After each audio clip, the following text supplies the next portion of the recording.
चाकू जरा तेज रखो, दुश्मनों के मुंह भी और सिर भी अच्छे से कटेंगे। 24 घंटा हिंदू मुस्लिम हिंदू मुस्लिम हिंदू मुस्लिम हिंदू मुस्लिम हिंदू मुस्लिम। नमस्कार, मैं शंभू कुमार सिंह और आप देख रहे हैं नेशनल दस्तक। सोचिए इस देश में किस तरह के हालात हैं। आज गुरु गोविंद सिंह साहब के जो साहबजादे थे उनकी शहादत दिवस थी। प्रधानमंत्री उस समय बोल रहे थे। सोचिए इस देश की मीडिया, टीवी, अखबार, प्रधानमंत्री सब लोग हिंदू मुस्लिम कराने में व्यस्त हैं। दुनिया जानता है, हम सब इतिहास जानते हैं कि किस तरह से गुरु गोविंद सिंह साहब ने 14 लड़ाइयां लड़ी। पहली लड़ाई भीम हिंदू राजाओं के साथ था। उसके बाद तमाम पहाड़ी हिंदू राजाओं ने मिलकर मुगलों को गुरु गोविंद सिंह साहब के खिलाफ खड़ा किया और तब जाकर मुगलों से लड़ाई में उनके साथ कौन मिले हुए थे? गुरु गोविंद सिंह साहब अकेले लड़ रहे थे। उनके पिता तेग बहादुर सिंह साहब ने भी लड़ाइयां लड़ी। तो ये बड़ी कॉन्स्पिरेसी है लगातार हिंदू मुस्लिम करने की। सोचिए इस देश के प्रधानमंत्री कभी बोलेंगे जाति के खिलाफ, जातिवाद के खिलाफ? 60% बैकलॉग है, नौकरियां नहीं मिल रही है लोगों को, और जानबूझकर हिंदू मुस्लिम का इतिहास है। अरे प्रधानमंत्री जी, इतना ही हिंदू मुस्लिम करना है तो एएमयू और जामिया में रिजर्वेशन लागू करवाइए। तो ये सब कुछ जानबूझकर किया जा रहा है। इस देश को हिंदू मुस्लिम और एससी एसटी ओबीसी माइनॉरिटी के सारे हक अधिकार छीने जा रहे हैं। आप सोचिए किस तरह से इस देश में लगातार नौकरियां खत्म हो रही है, कोई बात करने वाला नहीं है, बहुजनों के अधिकार खत्म हो रहे हैं और प्रधानमंत्री रोज हिंदू मुस्लिम, आजाद भारत में हिंदू मुस्लिम हम सब जानते हैं कि मुगलों ने कितना अत्याचार किया है। लेकिन उसके आप कुछ राजाओं को छोड़ दीजिए इस देश में। आप शिवाजी महाराज को छोड़ दीजिए, साहू जी महाराज को छोड़ दीजिए, सूरजमल साहब को छोड़ दीजिए, जितने किसान जाति के राजा थे, जाट राजा, मराठा राजा, यहां तक कि आप महाराणा प्रताप को छोड़ दीजिए। जाट राजा, गुर्जर राजा, मराठा राजा, अगर इनको छोड़ दीजिए तो पेशवा राजाओं के बारे में मोदी जी कब बोलेंगे? पेशवाओं के बारे में जो झाड़ू और मटकी लटकवाता था उसके बारे में आप कब बोलेंगे? अगर आपको इतना ही इतिहास बोध है, इतिहास के जानकार है, तो कभी पेशवाओं पर भी बोलिए प्रधानमंत्री जी। और गुरु गोविंद सिंह साहब के खिलाफ कौन लोग लड़ रहे थे? 14 लड़ाइयां जीती है गुरु गोविंद साहब ने और उनकी छल पूर्वक हत्या कर दी गई। 13 किताबें लिखी उन्होंने। 14 लड़ाइयों में उन्होंने किसी के धार्मिक स्थल को नुकसान नहीं पहुंचाया। और सारे के सारे उस समय के पहाड़ी हिंदू राजा बैठक करते थे और मुगलों को उकसाते थे कि उनसे लड़ा जाए। यह इतिहास भी है, इसको नहीं बताएंगे वो। मैं इसलिए कह रहा हूं, इस देश को लगातार धर्म के नाम पर लड़ाया जा रहा है, गुमराह किया जा रहा है और हिंदू के नाम पर एससी एसटी ओबीसी माइनॉरिटी के हक अधिकार खत्म किए जा रहे हैं। आप सोचिए 60% बैकलॉग है। हिंदू मुस्लिम से पेट भर जाएगा? 60% एससी एसटी ओबीसी के बच्चे नौकरियों में होते हैं, group A, group B, group C, group D में 60% बैकलॉग है। नौकरियां खत्म की जा रही हैं, कंपनियां बेची जा रही है और ये आपको कह रहे इतिहास पढ़ा रहे हैं। मैं एक एक करके बता रहा हूं कि इतिहास के नाम पर आप लोग को गुमराह किया जा रहा है और कोई बोलने वाला नहीं है, कोई सुनने वाला नहीं है। मैं कुछ वीडियो दिखा रहा हूं आपको किस तरह से ये लोग लगातार देश को गुमराह कर रहे हैं। आज मैं अभी आताब और श्रद्धा का मामला ठंडा नहीं पड़ा है। गुजरात में एक हिंदू ने एक जवान की बेटी का वीडियो वायरल किया और जब वो जवान उसके घर पहुंचा तो उसकी हत्या कर दी। टीवी अखबार खबर दिखा रहा है आपको। लखनऊ में धर्म जाति के नाम पर अपनी ही बहन की हत्या कर दी हिंदू ने। कोई मीडिया में बहस होगी? ये राहुल गांधी के, मैं इस बात से सहमत, खैर इनके बाप दादाओं ने भी यही किया है। राजीव गांधी हो, इंदिरा गांधी हो, नेहरू हो, इन लोगों ने भी कम हिंदू मुस्लिम नहीं किया। सोनिया गांधी पर मैं आरोप नहीं लगा रहा हूं, ये सुनिए, लेकिन ये राहुल का बयान सही है। इनके जो चैनल है ये भी नफरत फैलाने का काम करते हैं। 24 घंटा हिंदू मुस्लिम हिंदू मुस्लिम हिंदू मुस्लिम हिंदू मुस्लिम हिंदू मुस्लिम। ये सच्चाई नहीं है भाई और बहनों। मैं चला हूं कन्याकुमारी से यहां तक, ये सच्चाई नहीं है। ये मीडिया में चलाया जाता है, फैलाया जाता है। ये देश एक है। इन सड़कों पे लाखों लोगों से मिला हूं। तो सोचिए, इनके पिताजी ने ही राम मंदिर का दरवाजा खोला था, तो इनके पाप भी कम नहीं है। लेकिन क्या कहा जाए, सोचिए 1026 को काशी तथा वाराणसी में पाल राजाओं ने बौद्ध विहारों को सुरक्षा प्रदान की। 1026 में प्रधानमंत्री एक बार भी सम्राट अशोक मौर्य वंश बृहद्रथ पर नहीं बोलते हैं, एक बार भी बुद्ध के भारत पर नहीं बोलते हैं। तो ये इतिहास कुरेदने चले। अरे सर, वर्तमान में चलिए, लोकतंत्र है, डेमोक्रेसी है, अब कौन किसका अधिकार छीन रहा है ये तो देखिए। इतिहास कुरेदेंगे तो सिर्फ नासूर निकलेंगे।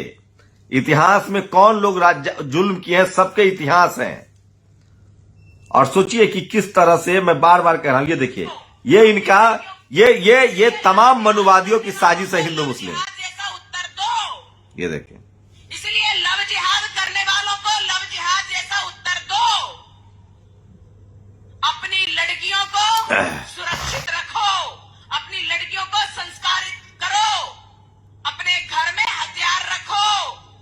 कुछ नहीं तो सब्जी काटने वाला चाकू जरा तेज रखो। स्पष्ट बोल रही हूं। सोचिए, मैं फिर कह रहा हूं आपको, मुट्ठी भर इस देश के मनुवादी हैं जो हिंदू मुस्लिम के नाम पर SC ST OBC का अधिकार खा रहे हैं, गरीबों का अधिकार खा रहे हैं।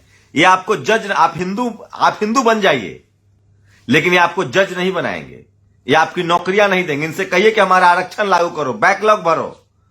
आप सिर्फ वोट देने के लिए हिंदू हैं, दंगा के लिए हिंदू हैं, और ये मजा लेंगे। इन्होंने ये प्रधानमंत्री मुगल कर रहे हैं। तानसेन कौन था? बीरबल कौन था? टोडरमल कौन था? ये नौरत्न थे अंग्रेजों के, मुगलों के। पता कीजिए इनकी जाति क्या थी। ऐसे लोगों के चपेट में मत आइए और ये लोग आपके हक अधिकार बताइए। ये देखिए, ये चल रहा है इनका, ये इनकी धार्मिक भावना है। तो पूरी दुनिया में 3 करोड़ भारतीय रहते हैं और ये सेंटा को जला रहे हैं। मान लीजिए इसी तरह का रिएक्शन अमेरिका में, इंग्लैंड में, तमाम क्रिश्चियन देशों में होने लगे जहां क्रिश्चियंस की संख्या ज्यादा है, फिर क्या होगा? लेकिन वो नहीं करेंगे ऐसा, क्योंकि वो जाहिल नहीं है। ये स्थिति है भारत की। इस पर प्रधानमंत्री नहीं बोलेंगे। भारत के प्रधानमंत्री के पास कुछ ऐसे मनुवादी लोग हैं जो उनको दिन रात हिंदू मुस्लिम का कहानी सुनाते हैं और SC ST OBC माइनॉरिटी के हक अधिकार खत्म हो रहे हैं। सोचिए, भूपेश बघेल ने रिजर्वेशन लागू किया है। 32% कहा ST को मिलेगा, 27% OBC को मिलेगा, लेकिन वहां की गवर्नर उसको लागू नहीं होने दे रही है, जो बीजेपी की है। अब इसके खिलाफ आदिवासी धरना करेंगे। इसके खिलाफ अब OBC को सड़कों पर उतरना चाहिए। मैं आज सुन रहा था, मैं वो वीडियो भी सुनाऊंगा, जो नए अध्यक्ष बने हैं BSP के, उन्होंने बहुत सही सवाल उठाया है। जब तक इस देश में मान्यवर कांसीराम साहब नहीं आए, जब तक BSP नहीं बनी, किसी को OBC की याद नहीं आ रही थी। और सोचिए, उनके बनने के बाद ही यहां OBC को रिप्रेजेंटेशन मिला और आज हम सब जातियों में बंट गए हैं। नतीजा क्या हो रहा है कि किस तरह से हम लोग को अधिकार नहीं मिल रहा है, पढ़ाई लिखाई नहीं हो रही है। और आप समझिए कि इसी तरह के हालात थे और 55% आबादी को 1 से 2% रिजर्वेशन था। अब जबकि मान्यवर कांसीराम साहब BSP की वजह से लोग जगे हैं, तो अब तमाम जातियों के नेता खड़े किए जा रहे हैं। आपको इन जाति के नेताओं से निकलना होगा, जातिवाद को खत्म करना होगा और SC ST OBC माइनॉरिटी के लोगों से आपको एकजुट होना पड़ेगा अपने हक अधिकार के लिए, नहीं तो आप नहीं बच पाएंगे। लगातार आपके विश्वनाथ पाल ये विश्वनाथ पाल हैं जिनको प्रेसिडेंट बनाया गया है यूपी का। इनका मैं लगातार इनका भाषण सुन रहा हूं, कोशिश भी करूंगा कि इनसे इंटरव्यू लूं, क्योंकि बीएसपी के नेताओं का इंटरव्यू लेना बड़ा टेढ़ी खीर होता है। लेकिन ये शानदार बातें जो कह रहे हैं विश्वनाथ पाल जी, ये शानदार है। इनके मैं 2 दिनों से भाषण सुन रहा हूं, ये लगातार कह रहे हैं कि ओबीसी को अधिकार कब मिला, जब बीएसपी बनी, जब मान्यवर कांसीराम साहब आए, मंडल कमीशन कब लागू हुआ। तो ये बात हमें नहीं भूलना चाहिए। और ये लगातार इस बात को जिस तरह से रेखांकित कर रहे हैं पाल साहब, ये सुनिए। वक्त आएगा, हम लोगों का भी, हमारी हुकूमत आएगी, न्याय सबको दिया जाएगा। निकाय चुनाव में आपकी भूमिका क्या रहेगी? सबसे अच्छी भूमिका बीएसपी की ही रहेगी। ये भरम खत्म कर दीजिए जो एक चर्चा करके अफवाह फैला करके बीएसपी खत्म बीएसपी कभी खत्म नहीं हो सकती है। मैं आपको दिखाता हूं, सोचिए, ये इसी में इन्होंने कहा है। आदेश करेंगी। अभी तो किसी पार्टी के कहीं कोई कैंडिडेट आए नहीं है। जिस दिन आएंगे, जिस दिन अक्षर पूरा क्लियर होगा, माननीय बहन के आदेश पर हमारी पार्टी बहुत मजबूती से चुनाव लड़ेगी। कोई एक और सवाल, धन्यवाद। चुनाव के लिए बता दिए, कोई प्लान आपने किया है? जिला प्रदेश अध्यक्ष बना दिया, आपको सामने दिखाई पड़ेगा, सब आ जाएगा। तो मैं इसीलिए कह रहा हूं कि ये लगातार, ये देखिए, ये हुआ है 32 सालों तक एक भी पाल, मौर्या, प्रजापति, नाई, बढ़ई, लोहार, कुम्हार राज्यभर चुनाव नहीं लड़ाया गया मेरे भाई। कितना बड़ा धोखा हुआ इस पिछड़ों के साथ। और यहाँ तक कि पूरे ओबीसी की आबादी जो है ये 52% है। इनकी राजनीतिक जो भागीदारी मिलती थी मात्र 1.5 से 2% मिलती थी। मानवर कांसीराम साहब, मान्य बहन जी, जब बहुजन समाज पार्टी बनी तो आज सर्व समाज के साथ साथ में उन पिछड़ों का भी हिस्सा लग गया जो खाली वोट देना जानते थे। निकाय चुनाव में पिछड़ों का जो आरक्षण था वो तो सोचिए, इस तरह के ये बात बिल्कुल सही है।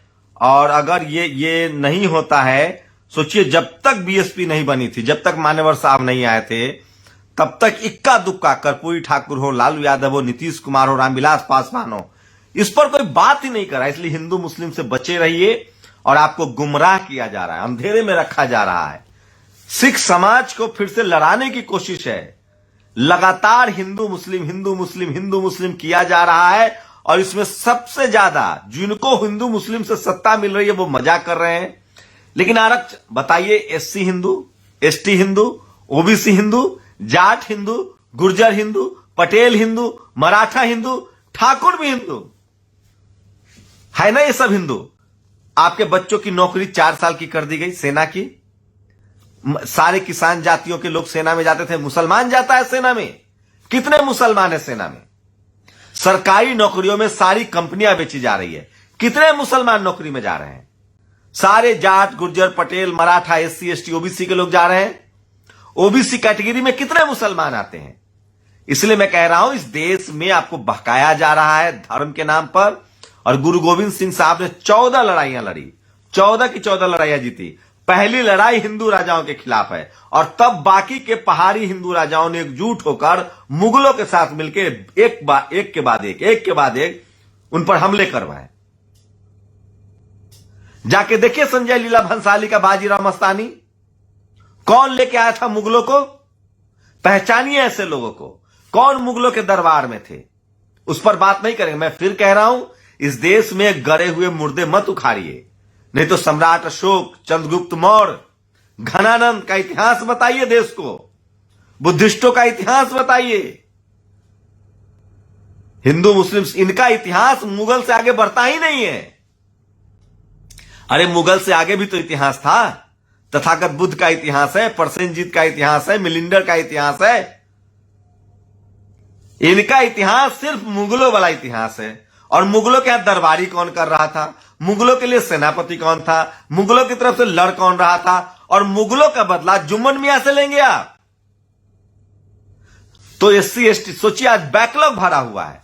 सोचिए, आपको जानकर हैरानी होगी, क्या एक जाति का आपका नेता मंत्री बन जाएगा, उससे उस जाति का भला हो जाएगा, उस समाज का भला हो जाएगा। ओवरऑल आपको एससी एसटी ओबीसी बहुजन बन के सोचना पड़ेगा।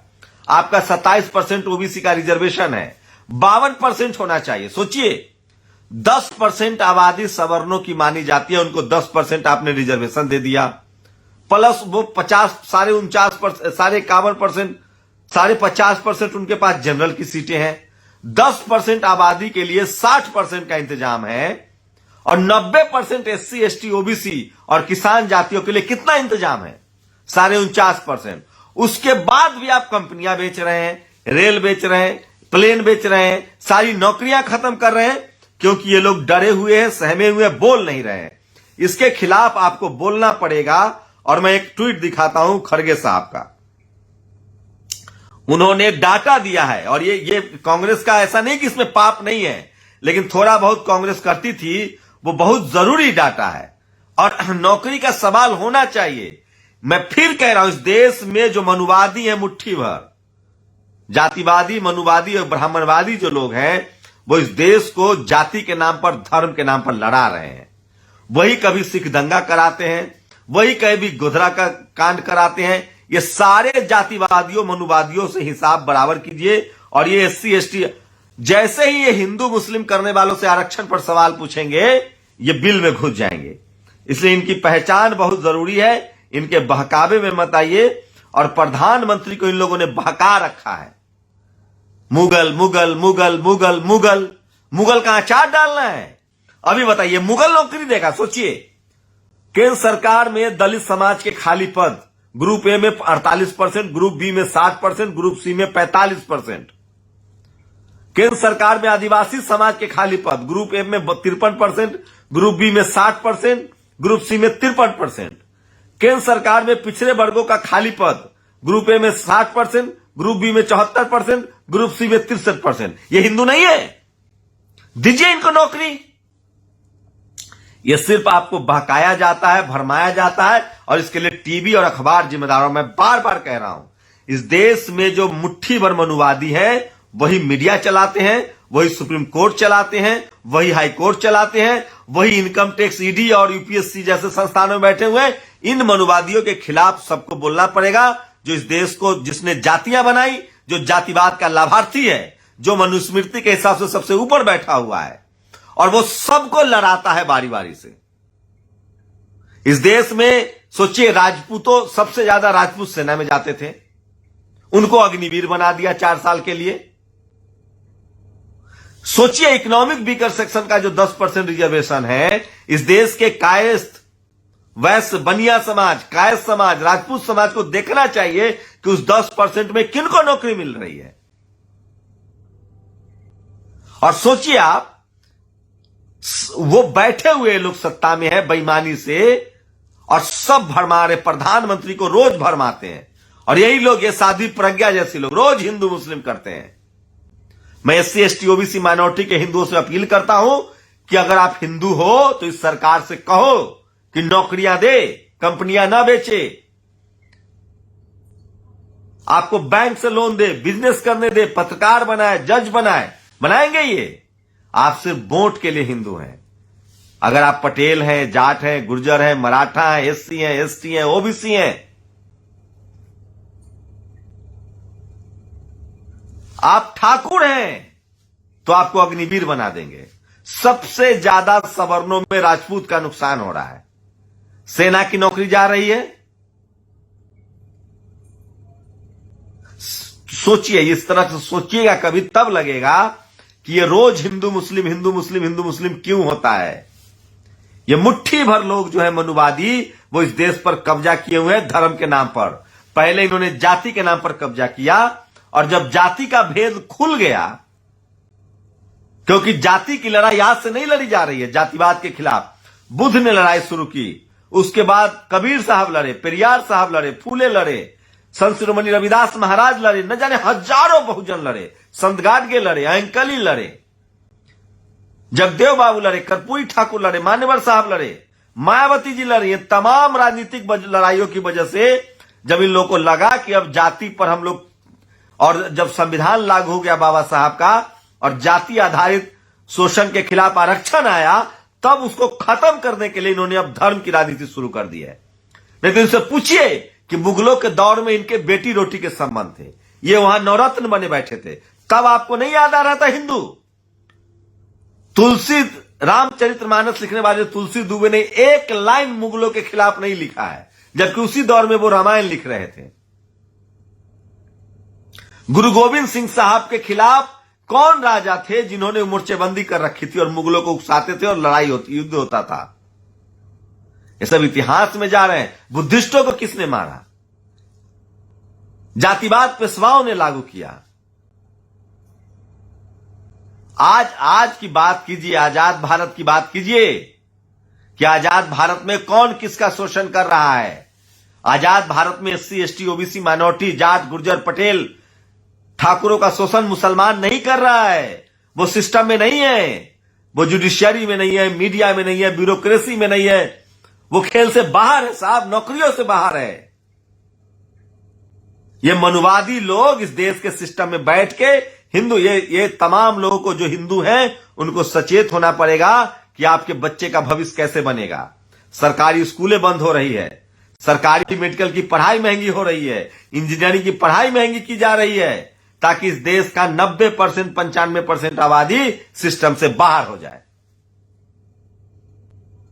ये आपको गुलाम बनाए रखना चाहते हैं। कभी जाति के नाम पर गुलाम बनाया, कभी धर्म के नाम पर ये लड़ाई करा के आपको गुलाम रखना चाहते हैं, और इनके खिलाफ बोलना बहुत जरूरी है। प्रधानमंत्री के जो भी सलाहकार हैं, ये जानबूझकर उनसे इस तरह की बातें बुलवाता होगा। मैं मांग करता हूं कि इस देश के 95% हिंदुओं की नौकरी कौन देगा? उनकी रोजी रोटी कैसे तय होगी? उनके अधिकार कैसे मिलेंगे? अगर आप हिंदू के बड़े पैरोकार हैं तो सच्चाई तो है कि ये हिंदुओं के पैरोकार नहीं है। ये मुट्ठी भर मनुवादी जो है इस देश पर कब्जा बनाए रखना चाहते हैं, जिनकी आबादी मुट्ठी भर है। उनकी पहचान कीजिए। वही धर्म के नाम पर लड़ाते हैं और वही आरक्षण का विरोध करते थे जो अब 10% आरक्षण लेके बैठ गए हैं, और उसमें भी वो सबसे पहले अपनी जाति को लोगों को नौकरियां दे रहे हैं। उसमें ठाकुर, कायस्थ, बनिया समाज के लोग, वैश्य समाज के लोग, ठाकुर समाज के लोग, कायस्थ समाज के लोग सब गेम से बाहर हैं। वही एससी, एसटी, ओबीसी का शोषण कर रहे हैं। समझिए इस बात को। शुक्रिया। नेशनल दस्तक की आपसे गुजारिश है कि अगर इसको बचाना चाहते हैं तो नेशनल दस्तक को सब्सक्राइब करने के लिए रेड कलर के सब्सक्राइब बटन को दबाएं, फिर बेल आइकन की घंटी दबाएं। नेशनल दस्तक को बचाने के लिए बहुत जरूरी है कि हर खबर को शेयर करें, लाइक करें, कमेंट जरूर करें।